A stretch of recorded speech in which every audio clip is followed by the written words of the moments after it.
Hi guys, അപ്പോൾ നമ്മുടെ മൂന്നാമത്തെ റെസിപ്പിയാണ് സാമ്പാർ. അപ്പോൾ എരിശ്ശേരിയുടെ വീഡിയോയും അതുപോലെ ബീട്രൂട്ട് പച്ചടിയുടെ വീഡിയോയും ഞാൻ മുന്നേ അപ്ലോഡ് ആക്കിയിട്ടുണ്ട്. അപ്പോൾ അതൊന്ന് കാണാത്തവർ ജസ്റ്റ് ഒന്ന് അത് കണ്ട് സപ്പോർട്ട് ചെയ്യാം കേട്ടോ. അപ്പോൾ അടുത്ത റെസിപ്പിയാണ് നമ്മളെ സാമ്പാർ. സദ്യയിലെ രാജാവ് എന്ന് തന്നെ പറയാമല്ലേ സാമ്പാറിനെ. അപ്പോൾ നമുക്ക് സാമ്പാർ തയ്യാറാക്കാനായിട്ട് ആദ്യം തന്നെ പരിപ്പ് വേവിച്ചെടുക്കണം. അപ്പോൾ ഒരു സ്റ്റീൽ ഗ്ലാസിൻ്റെ 3/4 ഭാഗം അളവിലാണ് പരിപ്പ് എടുത്തിരിക്കുന്നത്. അതിലേക്ക് 1 സ്പൂൺ മഞ്ഞൾപ്പൊടി, അതുപോലെ തന്നെ 2 പച്ചമുളക്, കുറച്ച് മത്തങ്ങ ഓപ്ഷണലാണ് കേട്ടോ. ഞാൻ പരിപ്പ് വേവിക്കുന്ന ടൈമിൽ മത്തങ്ങ ആഡ് ചെയ്ത് കൊടുക്കാറുണ്ട്, ജസ്റ്റ് ഒരു തിക്ക് ഗ്രേവി കിട്ടാൻ വേണ്ടിയിട്ടാണ്.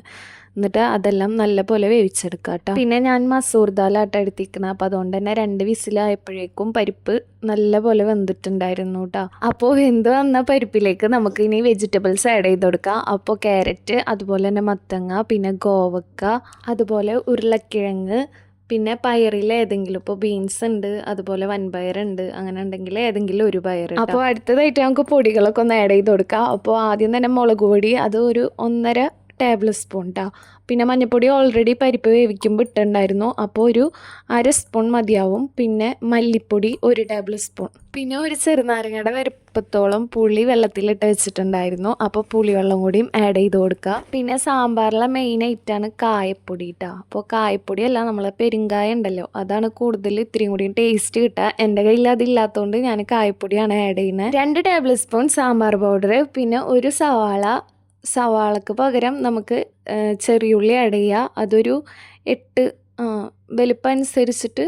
പിന്നെ ആവശ്യത്തിന് വെള്ളം കൂടി ആഡ് ചെയ്തതിന് ശേഷം എല്ലാം കൂടെ മിക്സ് ചെയ്തെടുക്കുക കേട്ടോ. നല്ലപോലെ ഇളക്കി മിക്സ് ചെയ്യുക. അതിലേക്ക് ഒരു പകുതി തക്കാളിയും കൂടി ആഡ് ചെയ്ത് കൊടുക്കുക കേട്ടോ. പിന്നെ വലിയ കുക്കറാണെങ്കിൽ 1 വിസിൽ, ചെറിയ കുക്കറാണെങ്കിൽ 2 വിസിൽ. അപ്പം തന്നെ ഓഫ് ചെയ്യണം, അല്ലെങ്കിൽ നമ്മളെ വെജിറ്റബിൾസൊക്കെ വെന്ത് ഉടഞ്ഞു പോകും. അപ്പോൾ നമുക്ക് 2 വിസിൽ വന്നപ്പോഴേക്കും വെജിറ്റബിൾസൊക്കെ നല്ലപോലെ വെന്ത് സെറ്റായി വന്നിട്ടുണ്ടായിരുന്നു. വെജിറ്റബിൾസ് വേവിച്ചെടുക്കുന്ന ടൈമിൽ പെട്ടെന്ന് വേവണ കാരണം വഴുതനങ്ങയും അതുപോലെ തന്നെ വെണ്ടക്കായയും മുരിങ്ങാക്കോലും ആഡ് ചെയ്തിട്ടുണ്ടായിരുന്നില്ല കേട്ടോ. അപ്പോൾ വഴുതനങ്ങയും വെണ്ടക്കയും ഞാൻ എന്ത് ചെയ്തു, വെളിച്ചെണ്ണയിൽ വാട്ടിയിട്ടാണ് സാമ്പാറേക്ക് ആഡ് ചെയ്തത്.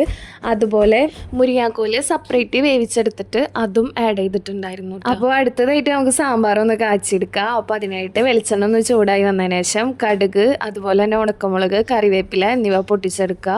പിന്നെ ആ കടുക് പൊട്ടിക്കുന്നതിലേക്ക് 1 സ്പൂണോളം സാമ്പാർ പൗഡറും കൂടിയും ആഡ് ചെയ്ത് കൊടുക്കുക. പിന്നെ സാമ്പാർ പൗഡർ ആഡ് ചെയ്യുന്ന ടൈമിൽ ലോ ഫ്ലെയിം ആയിരിക്കണം, കാരണം പൊടി പെട്ടെന്ന് കരിഞ്ഞു പോവേ. അപ്പോൾ പൊടിയും ഒന്ന് ചൂടായി വന്നതിന് ശേഷം ആ മിക്സ് നമുക്ക് സാമ്പാറിലേക്ക് ആഡ് ചെയ്ത് കൊടുക്കുക കേട്ടോ. എന്നിട്ട് നല്ലപോലെ മിക്സ് ചെയ്തെടുക്കുക. അപ്പോൾ നമ്മൾ സാമ്പാർ ഇവിടെ സെറ്റായിട്ടുണ്ട്. എൻ്റെ ഫേവറേറ്റ് ആട്ടോ സാമ്പാർ. എനിക്ക് സാമ്പാർ ഭയങ്കര ഇഷ്ടമാണ്. ചോറിന് സാമ്പാറും അതുപോലെ തന്നെ ഒരു മീൻ വറുത്തതും ഉണ്ടെങ്കിൽ അടിപൊളി, വേറെ ഒന്നും വേണ്ട. അപ്പോൾ ഞാൻ എൻ്റെ ചാനലിൽ ഓണം സീരീസ് ചെയ്യുന്നുണ്ടല്ലോ, അപ്പോൾ ആദ്യം ബീട്രൂട്ട് പച്ചടി അതുപോലെ തന്നെ എരിശ്ശേരിയുടെ വീഡിയോസും അപ്ലോഡ് ആക്കിയിട്ടുണ്ട്. അപ്പോൾ ആ വീഡിയോസ് കണ്ടിട്ടില്ലെങ്കിൽ ജസ്റ്റ് അതൊന്ന് പോയി കണ്ട് സപ്പോർട്ട് ചെയ്യാം കേട്ടോ. പിന്നെ ആദ്യമായിട്ടാണ് ചാനൽ കാണുന്നതെന്ന് വെച്ചാൽ സബ്സ്ക്രൈബ് ചെയ്യാൻ മറക്കരുത്. അതുപോലെ ഫ്രണ്ട്സിനൊക്കെ ഒന്ന് ഷെയർ ചെയ്ത് കൊടുക്കുക കേട്ടോ.